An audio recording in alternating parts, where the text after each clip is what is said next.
Pemirsa, 4 rumah di Cianjur, Jawa Barat ludes terbakar diduga akibat anak-anak bermain masak-masakan. Tidak ada korban jiwa maupun luka dalam kejadian tersebut. Dan seperti inilah kondisi saat kobaran api melahap seluruh bagian bangunan rumah semi permanen di Kampung Sayang Kulon, Cianjur, Jawa Barat pada Sabtu sore. Awalnya api melahap satu rumah warga, namun merambat dan membakar 3 rumah warga lainnya. Warga yang panik berusaha memadamkan api sebelum petugas damkar dari Cianjur Kota datang. Dan menurut warga, kebakaran diduga disebabkan sejumlah anak yang bermain masak-masakan di dalam rumah. Api dapat dipadamkan setelah petugas menerjunkan 2 mobil pemadam kebakaran dan mobil tangki air ke lokasi kejadian. Sementara itu, pihak kepolisian dari Polsek Cianjur Kota masih menyelidiki penyebab lain dari kebakaran ini.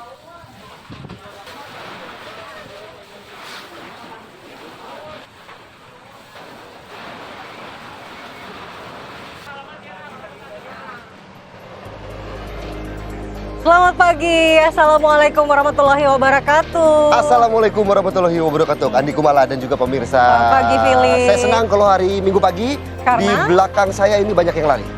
Olahraga pagi. Karena Philip? itu saya langsung kasih pantun aja ya. Oke, langsung. Lari pagi pulangnya beli gorengan bakwan. Cakep. Selamat pagi, senang sekali apa kabar Indonesia Pagi kembali menyapa pemirsa TV One. Cakep ya? Tapi tadi Philip waktu on the way ke sini Ya. nggak dengerin lagu Judi lagi kan? Oh iya dong, Rhoma Irama, Judi. Karena ternyata masih panas. Iya, tapi hati-hati kalau Kenapa? nyetir sambil dengerin lagu Judi. Nanti kan setirnya dilepas. Harus gini dulu. Judi. Harus mainin gitar ya, ada gayanya ya. Harus ada patah-patahnya kayak Haji Rhoma Irama begitu. Dan itu akan jadi tema pembahasan kita pada pagi. Masih terus kita bahas. Dan sebelum kita membahas tentang judi, kami masih memiliki sejumlah informasi menarik untuk Anda pemirsa. Salah satunya ini ada angkutan umum yang membawa jerigen BBM di Kabupaten Maros, Sulawesi Selatan terbakar saat berada di area SPBU usai mengisi BBM.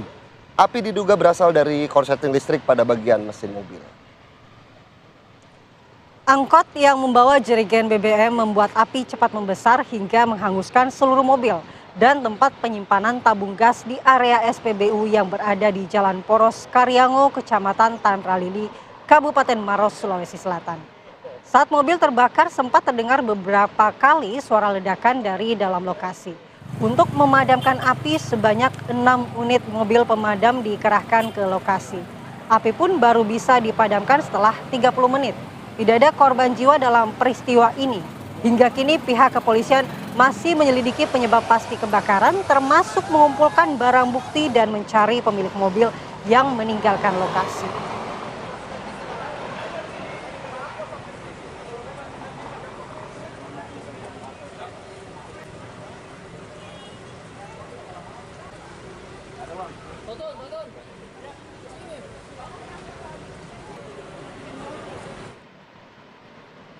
Dari Sulawesi Selatan kita kembali ke Jakarta, pemirsa. Akibat kekasih hatinya dibawa pria lain, 3 pemuda nekat menyerang 2 warga di Jalan Kampung Sumur, Jakarta Timur dengan menggunakan senjata tajam. Ya, 1 orang mengalami luka yang langsung dilarikan ke rumah sakit, sementara 2 pelaku berhasil diamankan oleh warga. Dari rekaman CCTV yang kita saksikan bersama-sama pemirsa, terlihat 3 pelaku dengan menggunakan 1 sepeda motor langsung turun dan menghampiri pemuda yang sedang nongkrong di Jalan Kampung Sumur, Durensawit, Jakarta Timur. Pelaku menyerang 1 orang dengan menggunakan senjata tajam jenis celurit hingga mengalami luka di bagian tangan dan dada. Penyerangan ini diduga karena salah satu pelaku tidak terima kekasihnya dibawa korban. 2 dari pelaku berhasil ditangkap warga setelah melakukan penyerangan.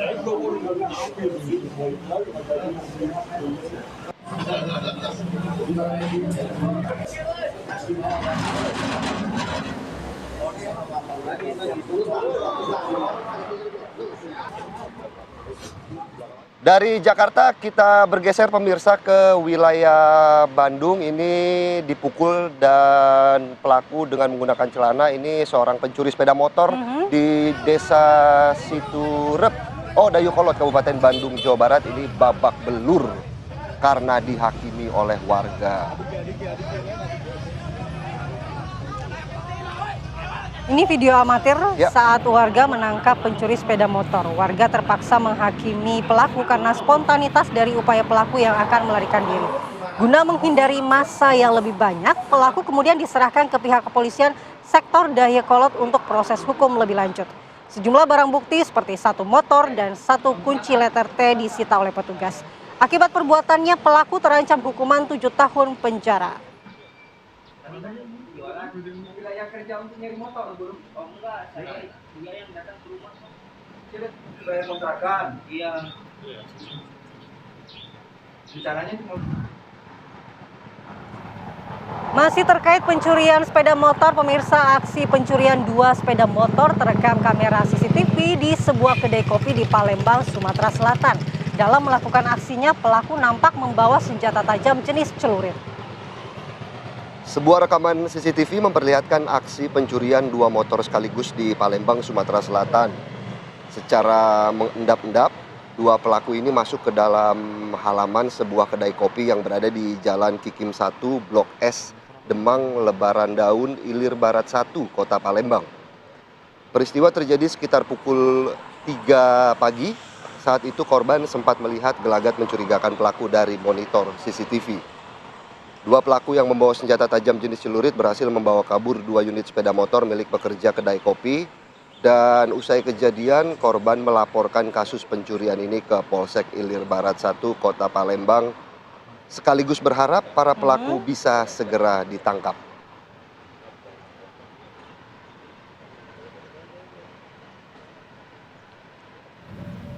Nah, dibukanya dulu nah. Sekarang kita bergeser ke Medan, pemirsa. Seorang pelaku begal nyaris tewas dihajar massa setelah gagal merampas tas milik pengendara motor wanita yang sedang melintas di Jalan Yosudarso, Kota Medan, Sumatera Utara.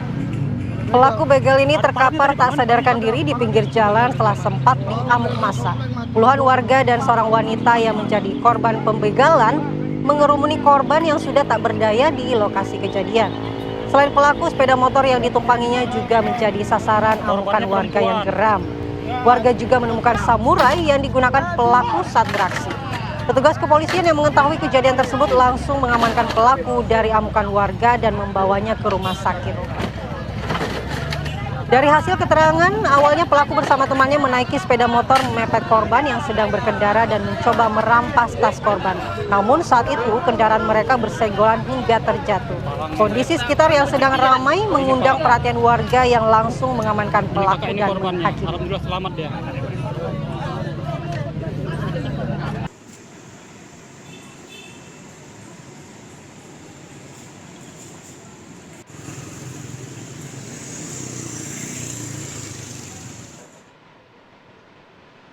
Kita ke kabar lainnya, petugas unit Reskrim Polsek Gebang Polresta Cirebon, Jawa Barat meringkus pelaku pencurian 200 gram emas antam di salah satu rumah warga. Aksi pelaku sempat terekam kamera pengawas.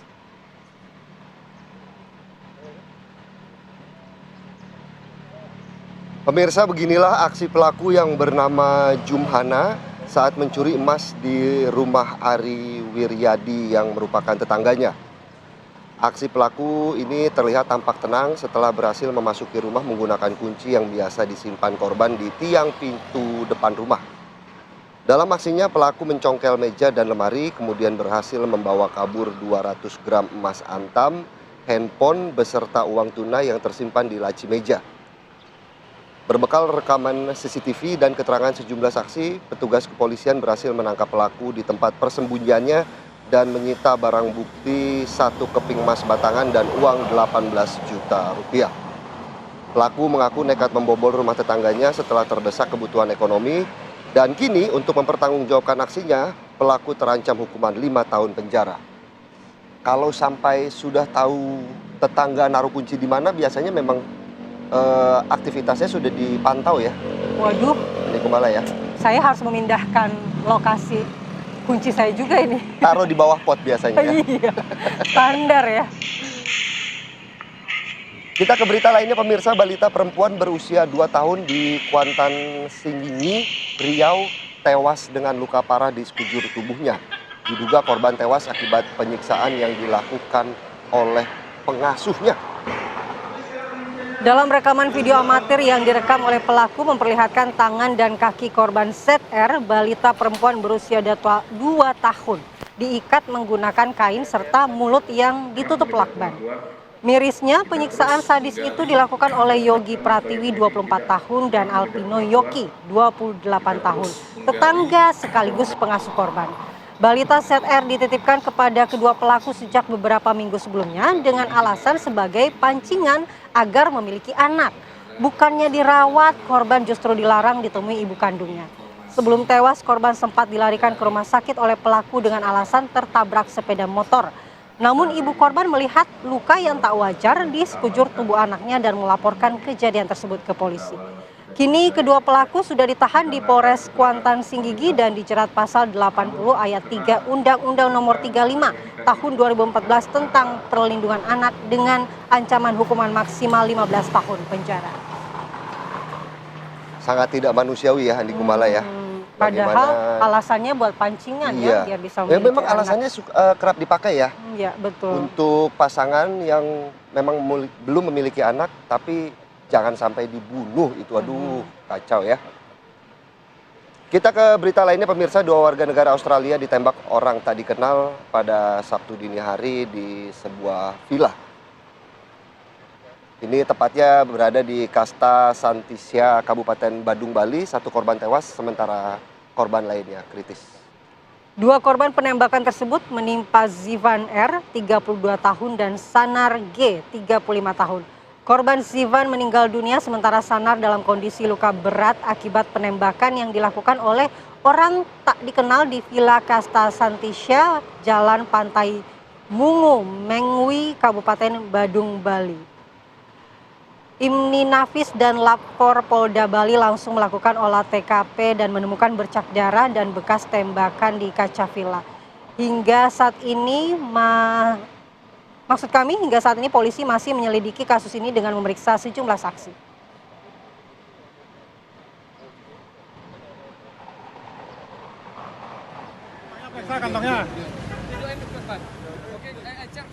Masih dari Bali, Polres Badung, Bali menangkap seorang warga negara Australia karena menyimpan kokain di saku celananya saat polisi gelar razia lalu lintas. Saya agak rancu menyebut namanya karena mirip dengan nama saya ya. Nelson Philip James, warga negara Australia ditangkap jajaran Polres Badung, Bali. Penangkapan terjadi saat polisi sedang gelar razia. Polisi berhentikan motor pelaku dan meminta surat kendaraannya. Tapi saat mengambil surat ingin menunjukkan surat kendaraan, narkoba yang dibawa pelaku ini jatuh dari saku celananya. Saat diperiksa, pelaku menyimpan 2 klip narkoba jenis kokain dan MDMA. Dari pengakuannya, warga negara Australia ini menggunakan kokain di villa tempat ia menginap. Bedanya kalau dia panggilannya Mr. Philip, kalau Anda Koko Philip ya. Yang penting sama-sama dari luar negeri. Tapi kalau Andi Kumala melihat cuplikan dari video ini, yang cukup menarik sebenarnya bukan pelakunya. Tapi polisi yang menangkapnya ini fasih bahasa Inggrisnya. Karena saya sudah melihat. Oh iya. Iya. Begitu. Ya berarti memang di Bali tuh polisi atau aparat itu harus memang fasih bahasa Inggris. Tuh. Karena di sana banyak sekali WNA ya. Pelaku-pelakunya bule biasanya ya. Kita ke berita lainnya pemirsa, relawan Bobi Nasution laporkan seorang pria yang unggah video menghina Gubernur Sumatera Utara Sumut Bobi Nasution, istrinya, serta Presiden ke-7 Republik Indonesia Joko Widodo. Sesaat lagi. Pemirsa, seorang pria mengunggah video yang diduga menghina Gubernur Sumatera Utara Bobi Nasution, istrinya, serta Presiden ke-7 RI Joko Widodo. Menanggapi hal ini, sejumlah relawan Bobi Nasution melaporkan kasus tersebut ke Polda Sumut. Dalam video yang diunggah akun @tripx313, pria tersebut tampak mempersoalkan pernyataan Bobi Nasution dan menyeret nama sang istri Kahiyang dalam ucapannya yang bernada hinaan.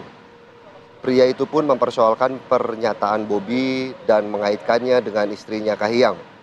Lebih lanjut, pria tersebut juga melontarkan makian kepada Bobi hingga Presiden ke-7 Republik Indonesia Joko Widodo dengan bahasa yang tidak pantas. Menanggapi hal ini, sejumlah relawan Bobi Nasution kemudian melaporkan kasus tersebut ke Polda Sumut dengan dugaan pencemaran nama baik dan penghinaan. Diketahui motif dugaan penghinaan berkaitan dengan polemik 4 Pulau Aceh yang ditetapkan Kemendagri masuk ke wilayah Sumut.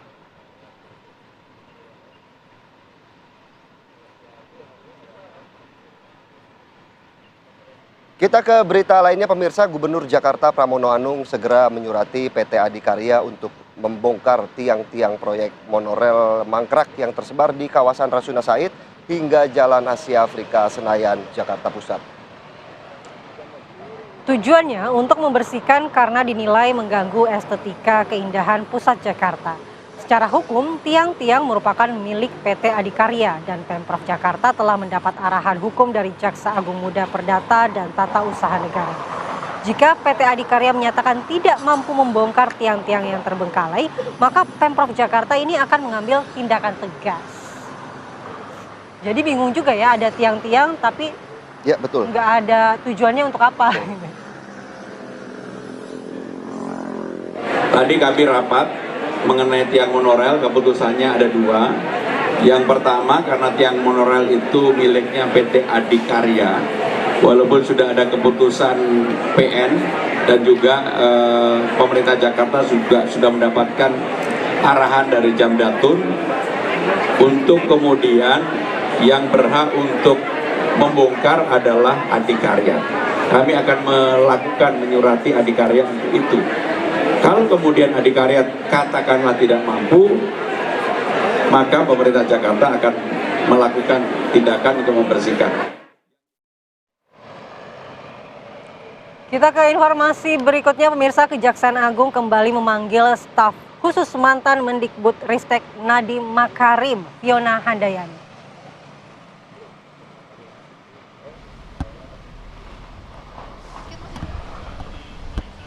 Ya, Fiona ini diperiksa sebagai saksi terkait pengadaan Chromebook atau laptop di lingkungan Kemendikbudristek periode 2019-2022.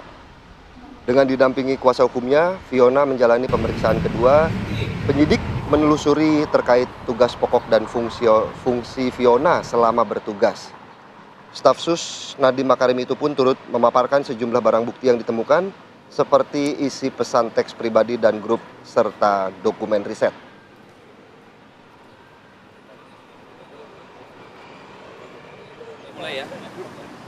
Terkait mengenai pemeriksaan hari ini, lebih banyak mengenai masih tetap tupoksi, yang mana bekerja dengan dasar kerjanya apa, bekerja tanggung jawabnya kemana, koordinasi dengan kemana, dan tadi memang ada sedikit pemaparan komunikasi tentang chat-chat pribadi, yang chat-chat pribadi tetap tentang kerjaan, ya bukan tentang apapun yang lain, hanya bagaimana bentuk kerjaannya, ada grup kerjanya. Jadi dibahas tadi mulai dari awal tahun sampai dengan bulan Juni dibahas siapa sih ada di grup, komunikasi apa, dokumen-dokumen apa.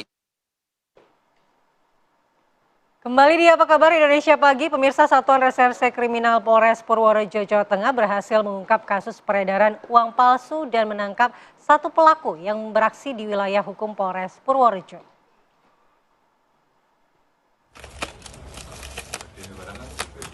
Ya, satu pelaku bernama atau berinisial BWFS berusia 24 tahun yang masih berstatus mahasiswa asal Banyumas, Jawa Tengah diamankan bersama barang bukti uang palsu sejumlah Rp4.450.000 dengan uang palsu pecahan Rp100.000 dan Rp50.000.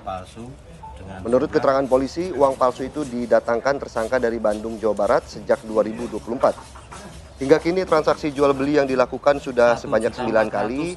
Dalam jaringan ini, penyedia uang palsu di Bandung memanfaatkan jasa pengiriman untuk mendatangkan barang bukti tersebut ke Purworejo. Polisi saat ini sudah mengamankan uang palsu tersebut sebagai barang bukti dan saat ini masih terus mendalami kasus untuk mengungkap jaringan pelaku lainnya termasuk pemasok utama.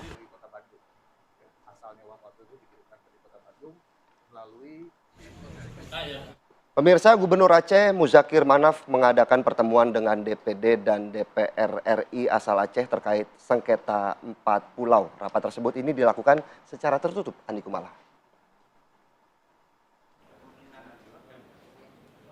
Rapat tertutup yang membahas sengketa 4 Pulau Aceh menjadi milik Sumatera Utara digelar Gubernur Aceh Muzakir Manaf di Pendopo Gubernur Aceh.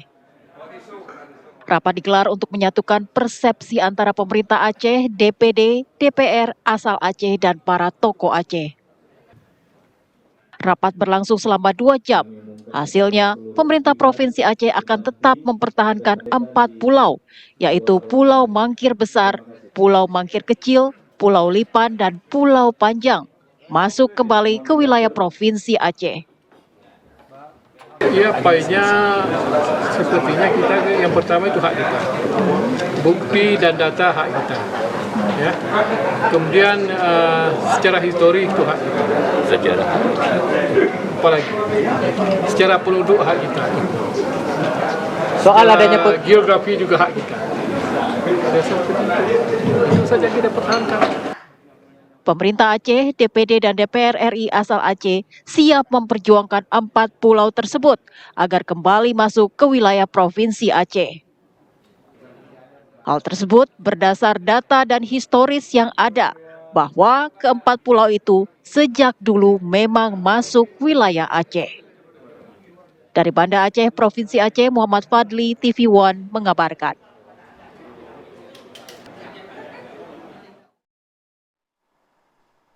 Sementara itu, Gubernur Sumatera Utara Bobi Nasution menyatakan bahwa pemerintah daerah tidak memiliki wewenang untuk mengambil atau melepaskan suatu wilayah karena wewenang tersebut ada di pemerintah pusat. Ya, hal itu tentunya menjawab mengenai polemik berpindahnya kepemilikan 4 pulau dari wilayah Aceh ke wilayah Sumatera Utara berdasarkan keputusan Menteri Dalam Negeri. Pemerintah daerah itu nggak ada wewenang sama sekali. Nggak ada wewenang sama sekali untuk mengambil atau melepaskan wilayah di daerah kami. Nggak mungkin misalnya contoh tiba-tiba kami mau melepaskan satu wilayah kami, nggak bisa, nggak akan bisa tanpa ada izin dari pemerintah atasan, pemerintah pusat.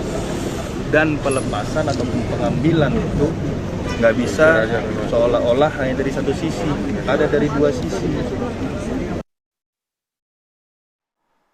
Sementara itu pemirsa, DPR memastikan pemerintah akan segera mengambil alih polemik 4 pulau di Aceh ke Sumatera Utara. Hal itu diungkapkan Wakil Ketua DPR RI Sufmi Dasko Ahmad yang mengaku telah melakukan komunikasi dengan Presiden RI Prabowo Subianto. Dasko mengatakan dari hasil komunikasi itu Presiden Prabowo akan segera memutuskan langkah terbaik untuk menyelesaikan hal tersebut. Ketua Harian Partai Gerindra ini juga menyatakan Presiden Prabowo menargetkan keputusan terkait pemindahan kepemilikan 4 pulau tersebut akan selesai pekan depan.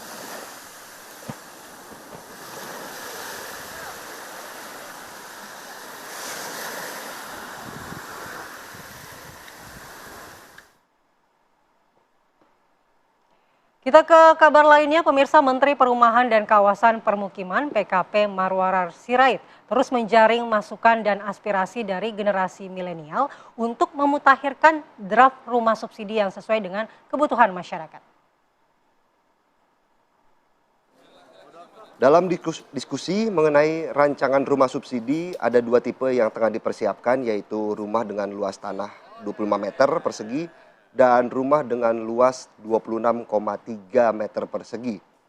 ARA mengatakan usulan pembangunan rumah subsidi dengan luas bangunan minimalis tersebut belum menjadi keputusan final, melainkan masih berupa draft dan masih perlu mendengar masukan publik, khususnya dari kalangan milenial. Kalau Philip, tipenya kayak gimana?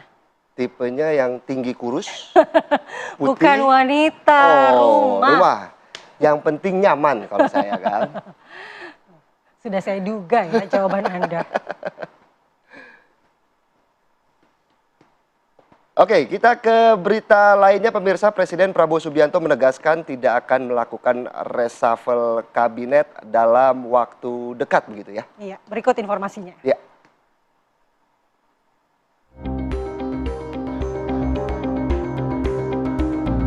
Presiden Prabowo Subianto menepis isu dan dorongan reshuffle atau merombak kabinetnya. Kepala negara tidak berencana mengganti para pembantunya di tengah isu perombakan jajaran Menteri Kabinet Merah Putih. Sebab menurut Prabowo, jajaran Kabinet Merah Putih sudah bekerja dengan baik meskipun terdapat sejumlah kritik dan mungkin tidak menyenangkan semua orang. Saya sekarang sampai saat ini, saya menilai bahwa menteri-menteri saya bekerja dengan baik. Terus terang aja, bahwa di sana sini ada kritik itu baik dan itu biasa. Dalam pemerintahan, dalam demokrasi kritik biasa dan kita tidak bisa memuaskan semua orang. Tapi saya sebagai pengguna, saya user, saya merasa menteri-menteri saya bekerja dengan baik. Kadang-kadang ada salah bicara, ada itu biasa. Tapi mereka kerja keras, niat mereka baik. Kita sudah kompak, kita punya tim yang baik. Isu kocok ulang kabinet mencuat setelah Prabowo mengatakan akan menyingkirkan para pejabat yang korup, melakukan penyelewengan, dan tidak setia kepada pemerintahan. Pernyataan itu disampaikan saat pidato Prabowo pada peringatan Hari Lahir Pancasila 2 Juni lalu. Selain itu, sinyal perombakan kabinet juga muncul ketika Presiden Prabowo Subianto terlihat akrab dengan Ketua Umum PDI Perjuangan Megawati Soekarno Putri dalam beberapa kesempatan. Lantas, pertimbangan apa yang membuat Presiden urung mereshuffle jajaran pembantunya? Padahal ada sejumlah menteri yang dianggap tidak bekerja dengan baik. Tim TV One mengabarkan.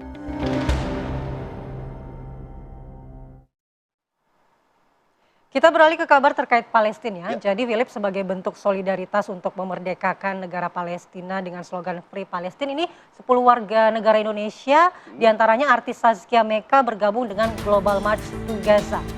Namun perjalanan 10 aktivis kemanusiaan ini pada Sabtu 14 Juni kemarin dilaporkan tertahan di Kairo, Mesir. Ya, informasinya setidaknya ada sekitar 2.500 orang dari 50 perwakilan negara lainnya yang bergabung dengan aksi solidaritas tersebut. Perwakilan Indonesia terbang dari Jakarta ke Mesir pada 12 Juni lalu dan aksi itu direncanakan berlangsung pada 15 Juni. Mereka rencananya berjalan kaki sejauh 50 km bersama ribuan warga dari 50 negara menuju gerbang Rafah. Aksi dilakukan dalam rangka untuk menyerukan dibukanya akses bantuan kemanusiaan ke Gaza. Melansir dari postingan dari Instagram @Zaskia Mecca pada Jumat lalu, selain dirinya juga ada beberapa artis Indonesia lainnya yang bergabung dengan Global March to Gaza. Seperti Ratna Galih, ada Hamidah Rahmayanti, Wanda Hamidah, dan juga ada artis-artis lainnya. Hanya saja ini pemirsa, para aktivis kemanusiaan ini dikabarkan belum dapat melanjutkan perjalanan menuju perbatasan Rafah yang merupakan pintu masuk ke Gaza, Palestina, yang menjadi titik konsentrasi aksi solidaritas internasional. Para aktivis ini memang berada dalam pemantauan ketat aparat keamanan Mesir dan tidak diperkenankan untuk bergerak bebas ya. Mereka diminta tinggal di lokasi penahanan sementara dengan estimasi waktu minimal 1 pekan. Kita harapkan ini segera ada pembebasan dari rekan-rekan kita yang tertahan.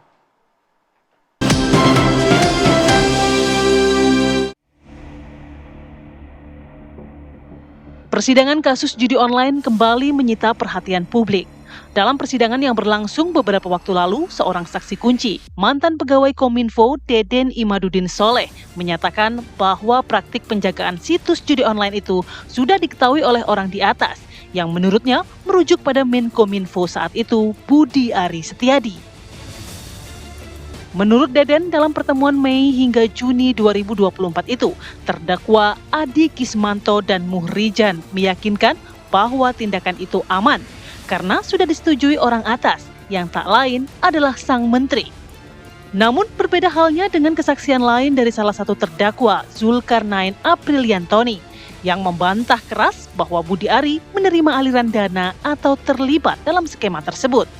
Lantas, dapatkah petugas membuktikan keterlibatan dari orang-orang penting dan juga bandar judi yang meresahkan itu? Tim TV One mengabarkan. Ya, Rhoma Irama mungkin akan sedikit bersedih kalau mendengar berita tadi ya.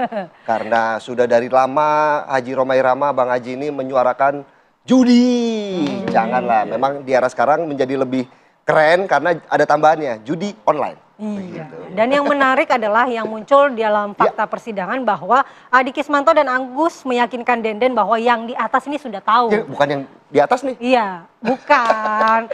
Pak Menteri maksudnya. Pak Menteri Budiari. Tapi yang apakah diseret ya. pernyataan ini bisa dianggap sebagai bukti dalam Betul. persidangan atau akan membuka babak baru dari fakta yang lebih besar? Ya. Kita akan tanya langsung kepada narasumber kita yang sudah hadir di studio.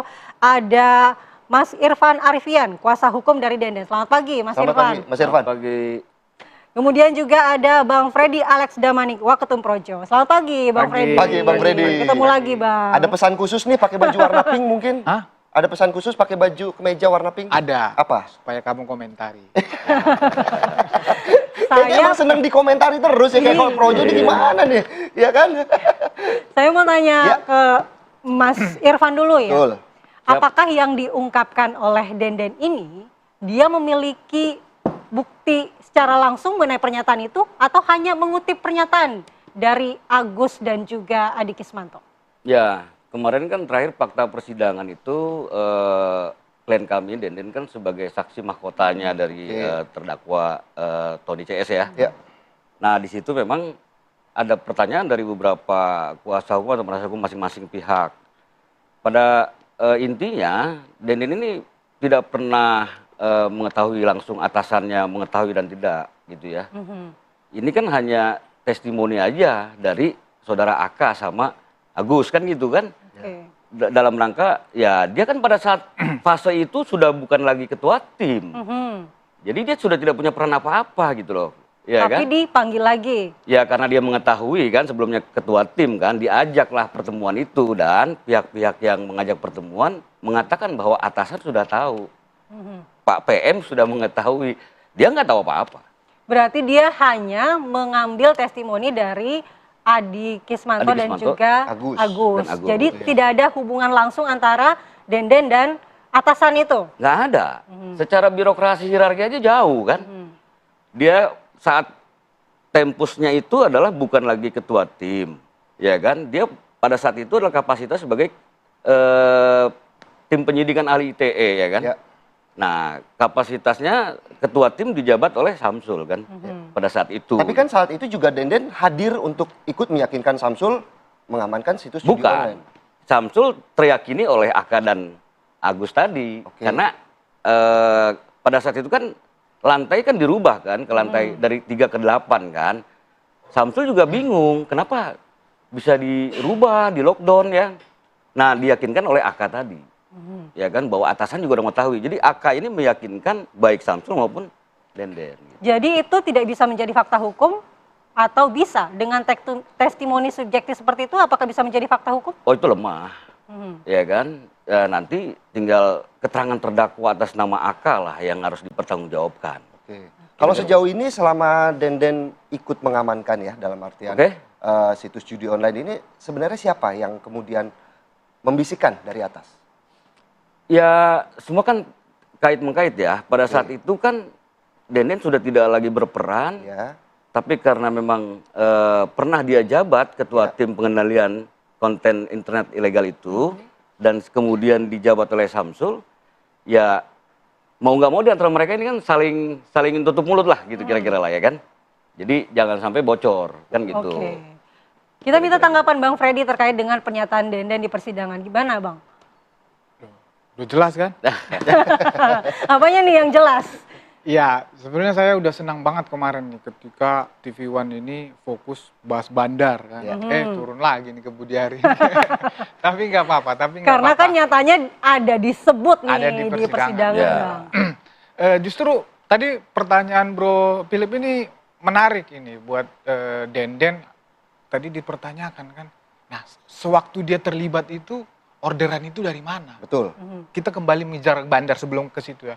Orderan itu dari mana? Atau kalau ada pejabat yang terlibat, siapa saat itu? Kan Budiari pada saat itu belum ada. Ya. Nah ini sudah berlangsung lama kan. Itu menarik sebetulnya. Oke nanti klaster tersendiri itu bisa dikejar. Nah kalau keterkaitan Budiari, tadi kan udah dinyatakan bahwa Denden itu mengutip omongan Agus dan siapa tadi? Aka. Jadi berusaha Agus dan Aka ini berusaha meyakinkan dia supaya ikut lagi. Dan setelah sebelumnya Agus ini juga menggarap si Aka. Jadi Agus ini orang luar sebetulnya ini, tetapi bisa begitu hebatnya ya. Tusukan. Iya. Tusukan, masuk ke dalam. Cawe-cawe bahasanya. Bahkan lebih ngeri dari cawe-cawe ini kan. Jadi kenapa saya melihat kenapa dia bisa berperan di situ? Ya karena dia tahu orang-orang dalam ini main sehingga bisa diperas. Kan gitu ini cerita awalnya. Diperas, kalau lu nggak kasih gua bagian, ya gua akan teriakan kira-kira gitu. Nah, itulah mainlah dia terus. Nah, sehingga si Aka ini pun berhasil dia garap. Setelah berhasil garap Aka, kemudian diyakinkan lagi Denden. Nah, itu tadi cerita lantai 8, lantai 3 itu memang itu diakui, itu perintah menteri langsung untuk kosongkan itu karena menteri sudah dapat informasi bahwa orang dalam terlibat sehingga ditutup semua, ganti tim yang baru, termasuk makanya Denden itu terganti, ganti si Samsul tadi. Nah itu, ternyata masih ada Aka dibawa, Aka yang nikam menteri dari belakang, kan kira-kira gitu ini ceritanya. Jadi menteri dihianati. Saya klarifikasi nanti ya. Boleh. Kan, nah kemudian yang disebut menteri tadi itu justru kan si Aka ini orangnya Tony, bawaan Tony kan gitu, kelompoknya Tony. Nah Tony sudah menyatakan di persidangan kalau Pak Budiari ini tidak tahu menahu sama sekali tentang pengamanan judol ini, tidak terlibat sama sekali. Harusnya ini kan selesai ya sampai situ. Tetapi bisa aja nanti persidangan-persidangan berikutnya, misalnya nanti pada saat pemeriksaan Aka atau Tony, ya ini bisa jadi lebih rame lagi nih, ya bisa jadi nanti, disitulah nanti dilihat benar tidak, ya tadi kan kalau Denden udah menyatakan Pak Menteri tidak pernah Komunikasi langsung. Komunikasi dengan Denden langsung. Ya ini kan jauh ya. Ada eselon 3, eselon 2, eselon 1 Pak Menteri. Ini jauh sekali tidak pernah. Kemudian saya juga yakin nanti bisa ditanyakan kembali, Pak Menteri saya yakin tidak pernah perintahkan kepada siapapun, ya tidak pernah mengeluarkan kebijakan apapun ya yang berkaitan dengan mengamankan judol. Malah kebijakannya kan sebaliknya untuk memberantas judol. Oleh karena itu tadi ditanyakan fakta persidangan, ya fakta persidangan sampai saat ini masih sepakat tadi dengan dia, masih sangat lemah lah untuk mengait-ngaitkan dengan Budiari. Kecuali ketika nanti di persidangan ada yang menyatakan langsung, ya Pak Budiari perintah saya, ya Pak Budiari ikut di dalam kesepakatan ini, ya Pak Budiari ikut mengarahkan, kemudian itu satu. Kemudian ternyata keterangan ini nanti didukung dengan bukti-bukti yang lain. Nah kalau ada nggak tuh, Denden, nggak ada perintah langsung atas, nggak ada. Nggak ada. Secara lisan saja berarti. Ya, itu ajakan aja dari si Aka. Tapi apa yang kemudian membuat Denden begitu yakin bahwa itu benar-benar ajakan, artinya ajakan? Ya, karena memang Aka sejak proses masuk ke Kominfo juga kan sudah tahu bahwa itu atensi dari atasan kan, iya kan. Jadi termasuk Samsul. Nah, tadi saya mau klarifikasi Bung Freddy tadi terkait pada saat lockdown itu Denden juga bukan Denden kemudian dipindahkan paksa, nggak. Memang dari sejak Desember dia sudah minta pindah oleh direkturnya. Dan itu diakui dalam fakta persidangan kemarin. Alasannya dia minta pindah, apakah ada kaitannya dengan itu? Ya mungkin udah nggak kuat ya dengan pusara permainan seperti itu kan. Ini udah mau jalan ke jalan yang lurus nih, tarik-tarik lagi dia nih kan, gitu ceritanya nih kan. Nah karena kan dia menahan arus yang begitu kuat permainan itu, gitu loh. Jadi dia minta pindah dan itu dikabul oleh direkturnya. Maka terbitlah SK dari Dirjen Aptika itu, per Januari dia sudah menjadi ahli penyidik ITE, bukan lagi ketua tim pengendalian konten internet legal. Jadi pada saat fase tadi di lockdown dari lantai 3 ke 8 itu, dia sudah bukan siapa-siapa. Gitu loh. Jadi bukan imbas dari gara-gara lu main nih, gitu kan. Bukan, gitu kan.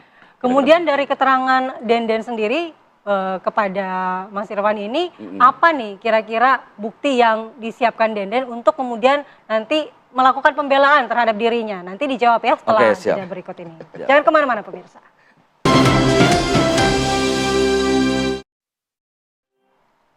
Kita lanjutkan dialog di Apa Kabar Indonesia Pagi. Saya lanjut ke Mas Irfan. Mas Irfan, sebelum bertanya soal bukti, saya ingin tanyakan. Kalau tadi memang dikatakan bahwa hanya mengutip pernyataan dari Aka dan juga Agus. Lalu kenapa ini diungkapkan oleh Denden di persidangan? Apa tujuannya mengungkapkan bahwa pernah diyakinkan yang atas sudah tahu? Pasti ada tujuannya. Ya, sekali lagi bahwa pada saat Denden diajak pertemuan itu, dia sudah tidak punya kapasitas sebagai ketua tim ya pada saat itu. Jadi yang saya tahu bahwa peristiwa itu dalam rangka bahwa ya supaya Denden juga jangan kemana-mana gitu, ya kan? Bahwasanya di lingkup birokrasi di internal itu sudah tahu si Aka meyakinkan Denden. Jadi juga Denden tolong amanin posisi inilah gitu kira-kira untuk tutup mulut lah, pasti ke sana arahnya ya kan. Tapi lagi-lagi Denden sudah tidak punya peran kebijakan, apalagi dia memerintahkan nggak ada. Tapi Denden pernah nggak mengkonfirmasi langsung ke Pak Menteri bahwa ini memang ada perintah dari Pak Menteri? Oh ya nggak ada, gimana ceritanya mau mengkonfirmasi secara hierarki aja jauh dia kan. Gitu ya. Pada saat itu dia kan ketua tim penyidikan ITE. Di atasnya ada direktur, ada dirjen, baru ke menteri itu kan. Nah, kenapa kalau memang masih ada lapisan-lapisan lainnya, Denden begitu yakin bahwa yang di atas itu adalah Pak Menteri Budiari? Ya karena simbolisnya adalah si Aka tadi, ya kan? Karena Denden pada saat itu kan sempat juga ikut bagian mensupervisi pendaftaran saudara Aka itu ya, Adi Kismanto itu. Nah, pada dasarnya dia tidak masuk kualifikasi lah, ya kan? Dan dengar kabarnya dia adalah atensi atasan, dalam hal ini PM ya PM kita sebut PM ya kan? Ya sudah dia duduk manis saja. Gitu. Ya, tapi Mas Irfan, kalau memang itu secara fakta hukum lemah untuk di persidangan, kenapa Denden mengungkapkan itu bahwa dia diyakinkan Pak Menteri ya, tanda kutip Pak Menteri ini sudah tahu? Ya, sekali lagi tadi bahwa Denden kan tidak bisa lepas dalam peristiwa ini karena dia pernah sebagai ketua tim, gitu ya. Begitupun Samsul, karena Samsul sempat juga pada saat dia ketua tim, ini kan ke lockdown semua kan, maka dipindahkan lah karena Pak Menteri nganggapnya ini mesti ada yang main, mungkin begitu ya kan. Tapi Denden bukan imbas dari dipindahkannya ke lantai 8 itu karena dia main, bukan. Pada saat itu dia sudah menjadi ketua tim penyidikan ITE kan.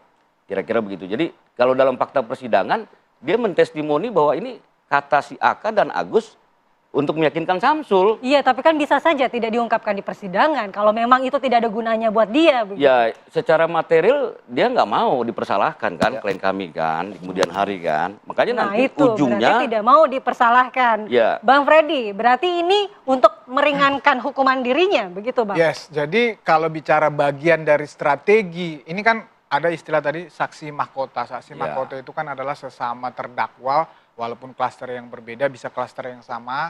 Jadi dia bisa melakukan itu untuk meringankan dirinya. Ya, padahal kan tadi juga udah tahu. Jadi di klaster sebelumnya memang dia sudah bermain, artinya ya itu sudah tersendiri. Ya, kasus dia itu tersendiri, memang dia terlibat dalam proses pengamanan judul itu dan itu sudah menjadi fakta.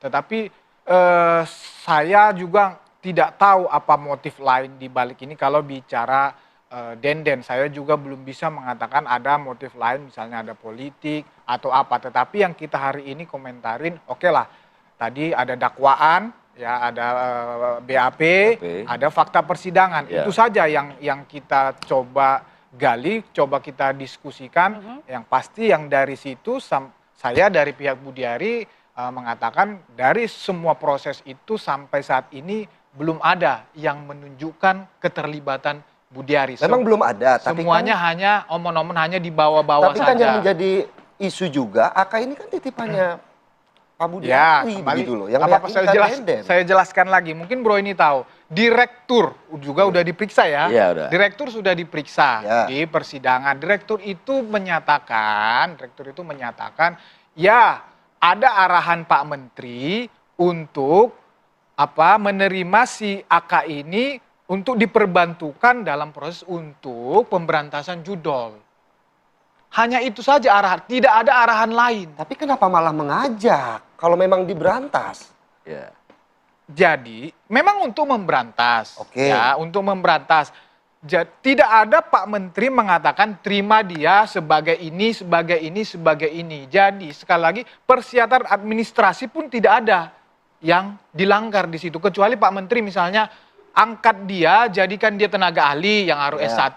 Ini enggak ada, hanya membantu tim teknis Ini pernyataan direktur loh di depan persidangan. Nah, angkat dia sebagai tim teknis untuk membantu pemberantasan judol. Nah, jadi ternyata sukses pekerjaan ini kan. Jadi masif semuanya ya. Sehingga banyak yang terganggu, nah kemudian didekatin lagi lah dia ini, si Aka ini. Kan begitu ini ceritanya. Jadi framing yang selama ini seolah-olah si Aka ini direkrut untuk sebagai tangan Pak Menteri melakukan pengamanan judol. Padahal itu yang terjadi adalah, makanya di situ mensreanya. Nah, Pak Menteri pernah nggak mencurigai bahwa Aka ini sudah mulai dalam artinya tercemar begitu ya? Atau mungkin sudah terkontaminasi, berbelok ke jalan yang salah? Pak Menteri ini baru tahu setelah kasus ini. Sama sekali tidak ada yang menginformasi? Sama sekali tidak tahu. Pak Menteri murni tahu ini setelah kasus ini, penggerebekan itu, baru dia tahu. Wah, gue ditipu sama orang-orang ini, gue dihianatin sama orang-orang ini. Tapi kenapa Pak Menteri tidak klarifikasi saja kalau memang tidak tahu sama sekali gitu? Karena kan selama ini tanggapannya hanya biar saja. Itu kan yang kemarin karena sudah capek baru 1 hari yang kemarin. Kalau selama ini kan dia udah klarifikasi langsung juga kok di media juga udah klarifikasi langsung. Dari pertemuan yang dilakukan Pak Menteri juga sempat tidak diomongkan atau masih belum mengetahui Pak Menteri? Maksudnya terkait pertemuan-pertemuan yang pemanggilan di rumah dinas? Pak Menteri tidak pernah membantah. Jadi Pak Menteri itu menerima siapa saja di rumah dinas. Nah, dalam konteks ini yaitu itu tadi, ketika perintah dari Presiden itu untuk memberantas judol kepada Pak Menteri harus secepatnya mencari cara bagaimana ini bisa tereksekusi. Maka kepada teman-teman, kepada kementerian semuanya diberitahu, ayo apa yang bisa kita lakukan. Nah, makanya datanglah si Tony ini. Itu konteksnya seperti itu, diskusi, beberapa kali diskusi. Nah, gua ada orang ini, Aka ini.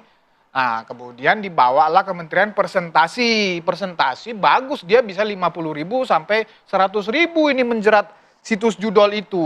Berhasil dipraktekkan, berhasillah perintahnya perbantukan ini untuk memberantas judol. Bukan tempatkan ini sebagai pejabat ini, bukan. Kan begitu, ini penting ini kata direktur di persidangan. Nah, berhasil pekerjaan ini terganggu para oknum yang terlibat ini. Nah, maka didekati dia, nah, ikut pula dia. Nah, bawa Pak Menteri yang tadi nama-nama, padahal oke, nanti silahkan saja. Kayaknya Bang Freddy ini lebih mengenal sosok-sosoknya begitu ya? Kasusnya lebih paham Bang Freddy dibanding Mas Irfan nih kayaknya. Bukan, tadi itu kita berdasarkan kalau dia kan nggak terikat ya. Kalau kita kan terikat di persidangan ya, kan. jadi agak-agak ragu-ragu juga kan. Bukan ragu-ragu. Tapi dari alur cerita yang dipaparkan Bang Freddy, ada yang connect nggak dengan keterangan Denden? Ya sekali lagi kalau Aka kita nggak mau komentar ya kan, kita tegak lurus soal yang kita tangani aja lah ya pada intinya kan gitu ya. Soal keterlibatan ini itu kita kan normatif aja semua. Ya Nah, kan? bukti-bukti Tidak mau apa sih berspekulasi yang kita. disiapkan Denden nih untuk membela dirinya? Ya pertama kan kemarin dari saksi fakta sudah dihadirkan. Dirjen, kemudian direktur, ada penerimaan ya kan, Bu Ulfa, semua menyampaikan kalau kapasitas Denden cukup mumpuni. Kalau soal kemudian ada permainan ya dia juga nggak tahu gitu loh. Ya untuk kapasitas Denden ya, gitu loh. Seperti itu. Nah kalau yang terkait 1,5 M kalau nggak salah Denden juga sempat dimintai uang untuk tutup mulut ya? Ya itu betul. 1,5 M. Itu betul. Itu untuk siapa? Pernah nggak Denden menceritakan itu? Pernah. Di dalam BAP pun dia sampaikan memang. Ada seseorang atas nama Agus ya. Menggertak dia untuk menyerahkan sejumlah uang gitu kan. Padahal dia juga punya motif juga ingin masuk dalam pusara itu gitu. Dan itu terjadi memang. Rinciannya untuk siapa-siapa saja? Oh enggak, langsung diserahkan ke atas nama Agus. Atas nama Agus. 2 kali penyerah terimaan ya kan, 500 dan 1 miliar. Ya kalau dalam fakta persidangan juga disebut ada 50% ke Pak Menteri, itu gimana Bang?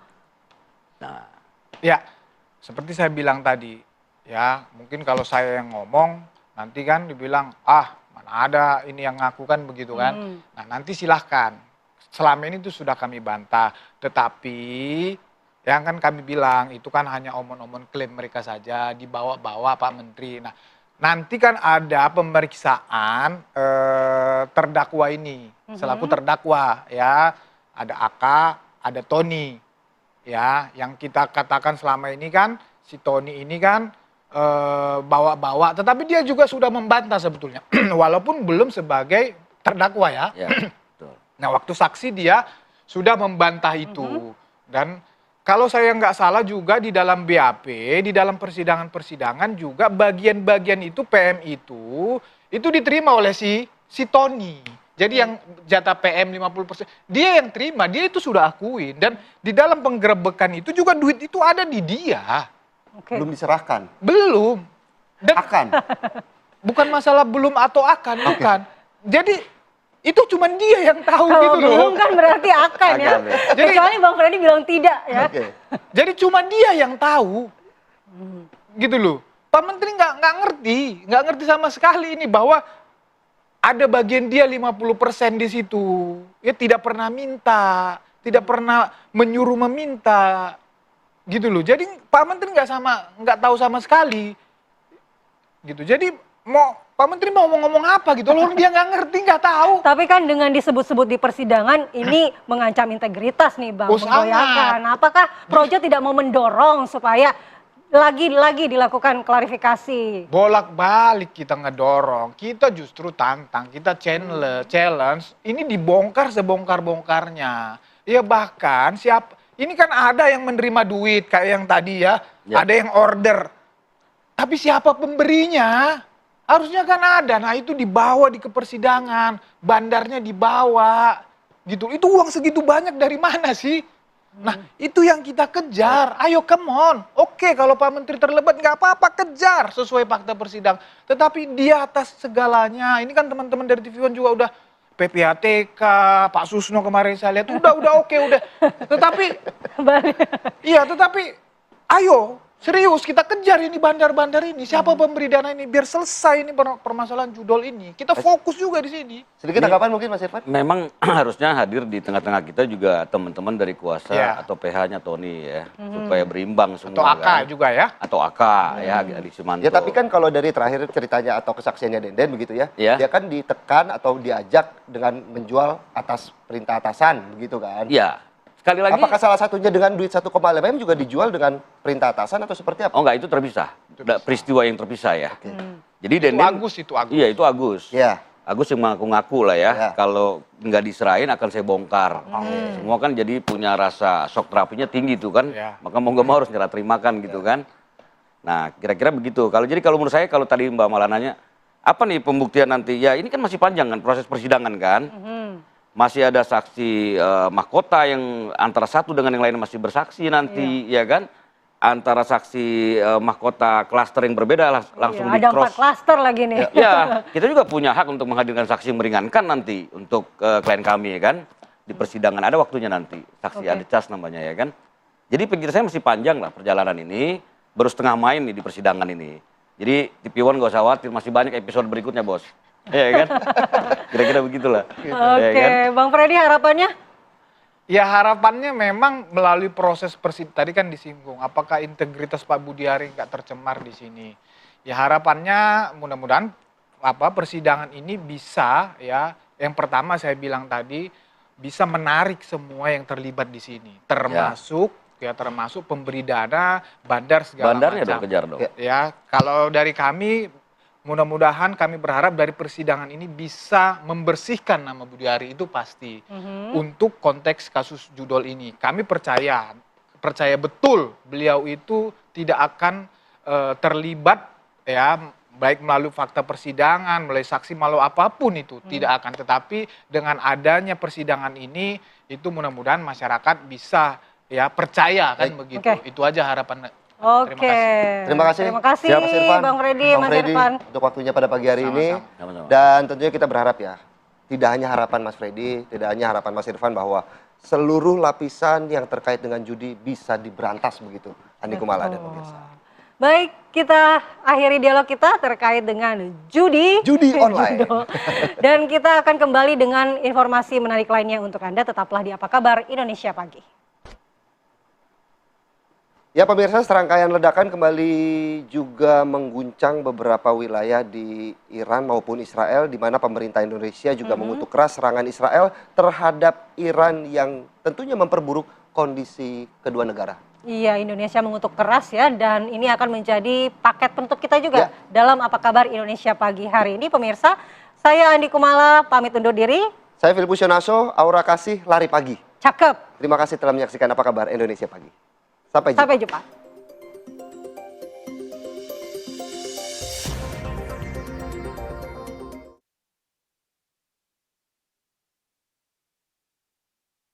Pemerintah Indonesia dengan tegas mengutuk serangan Israel terhadap Iran yang memperburuk situasi kawasan Timur Tengah. Juru bicara Kementerian Luar Negeri Loriansyah Sumirat menyatakan Indonesia dengan tegas mengutuk serangan Israel terhadap Iran yang memperburuk situasi kawasan Timur Tengah. Indonesia dengan tegas mengutuk serangan Israel terhadap Iran. Tindakan ini merupakan pelanggaran hukum dan melemahkan dasar-dasar hukum internasional. Dan serangan ini tentunya beresiko memperburuk ketegangan di kawasan yang sudah buruk. Semua pihak harus menahan diri secara maksimal dan menghindari tindakan yang dapat meningkatkan ketegangan atau menyebabkan ketidakstabilan lebih lanjut. Sementara itu, pengurus besar Nahdlatul Ulama merespons serangan negara Israel terhadap Iran. PBNU mendorong